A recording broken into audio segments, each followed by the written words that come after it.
KKR যদি সূর্যকুমার যাদব, হার্দিক পান্ডিয়া, নিকলেশ পুরান, Ben স্টোকসের মতো বড় বড় প্লেয়ারকে দলের মধ্যে আনতে চায় তাহলে কেকেআর দল থেকে বড় প্লেয়ারকে রিলিজ করতে হবে।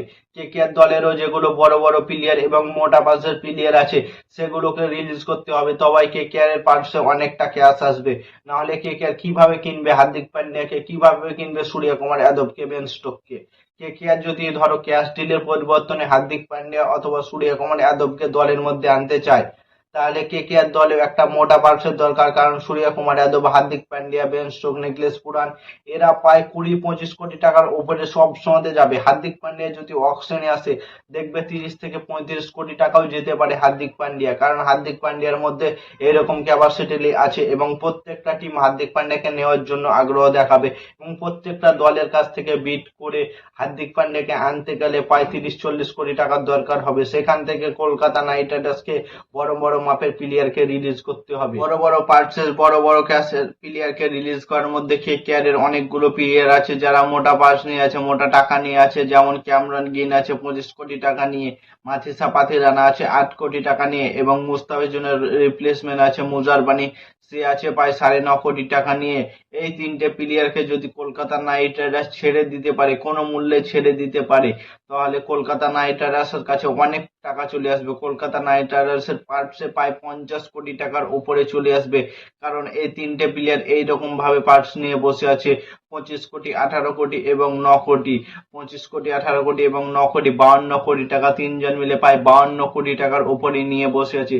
সেখান থেকে কলকাতা নাইট রাইডার্স যদি এই তিনটে প্লেয়ারকে ছেড়ে দিতে পারে তো কলকাতা নাইট রাইডার্সের পার্শ্বে অনেক টাকা আসবে এবং এক্সট্রা যেমন আজিমকে রাহানেকে ছাড়তে পারে, ব্যাবো আরোরাকে ছাড়তে পারে, রমনদীপ সিংকে ছাড়তে পারে, এইরকম প্লেয়ার গুলোকে ছাড়তে পারে যদি, তো 60 থেকে 70 কোটি টাকা পার্চে নিয়ে কলকাতা নাইট রাইডার্স অকশনে নামতে পারবে। সেখান থেকে যে প্লেয়ারকে টার্গেট করবে সে প্লেয়ারকে দলের মধ্যে আনতে পারবে কলকাতা নাইট রাইডার্স। এবং সেখানে যদি হার্দিক পান্ডিয়াকে ধরো 25 কোটি টাকা, সূর্যকুমার যাদবকে 22 কোটি টাকা, নিকলেশ পুরানকে 12 কোটি টাকা, এদিকে যদি এইভাবে তিনটে প্লেয়ারকে নিয়ে আসতে পারে, তিনটে প্লেয়ারের পরিবর্তনে তিনটে প্লেয়ারকে যদি আনতে পারে কলকাতা নাইট রাইডার্স, তা কলকাতার দল একদম পুরো স্ট্রং হয়ে যাবে।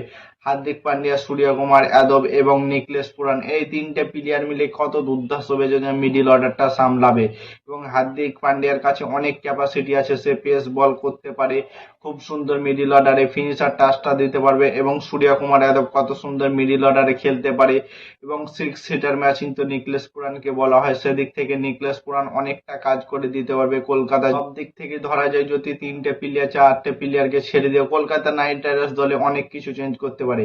কিন্তু রিঙ্কু সিং, সুনীল নারায়ণ, বরুণ চক্রবর্তী, হর্ষিত রানা এদেরকে কলকাতা নাইট রাইডার্স রাখবে এবং রঘুবংশীকে তো রাখা উচিতই, কারণ রঘুবংশী সুপারস্টার প্লেয়ার হবে 2027 আইপিএলে। কারণ দেখবে রঘুবংশীর মধ্যে ক্যাপ্টেন্সি করারও ক্যাপাসিটি আছে এবং সেখানে মানেশ পান্ডেও আছে। মানেশ পান্ডে খুব সুন্দর ঝোড়ো ইনিংস খেলছে এখন, সেখানে মানেশ পান্ডেকে কলকাতা নাইট রাইডার্সের ক্যাপ্টেন্সি দেওয়া হবে এবং সব থেকে বেস্ট হবে সূর্যকুমার যাদব না হলে হার্দিক পান্ডিয়া, এই দুটো প্লেয়ারকে কলকাতা নাইট রাইডার্সের ক্যাপ্টেন্সি দেওয়া।